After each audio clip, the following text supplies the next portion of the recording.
Ganahan mo ani Pips, ako ganahan pud ko lalimang ka mag-shower og kini kwarta sus pampaswerte lang ni karong 2026 na maayo ang pag-abot sa panugat sa karong tuiga. Ang kwarta Pips dili pasabot na mo ni ang sentro sa atong Mhm. kinabuhi. Pasabot ana gaan ang pagsulod sa atong swerte sa kinabuhi o dili ka maglisod sa pagpangita or pag-abot sa atong sweldo o pag-abot sa komisyon labi na sa Wow. mga ahente. Lipay kay tanan no.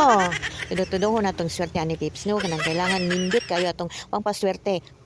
Tudo-tudohon natong design sa atong 2026 na sinina o dollar ilang pesong gibutang nato. Pinaitsa ang kwarta para swerte jud kayo. Itudo pa yun atong swerte Pips atong magico ng kwarta o kahawd kay na ko magic og dollar no. Pag kinibay ang daghan ng kwarta, di na nimo magunitan. Imo na lang ipakalat sa salog. Imo na lang iitsa usa. Di na nimo masulod sa pitaka. Giganahan jud kog design sa kung 2026 na dress Pips. Kung gusto ninyo magpatahi, nara ko ganahan mo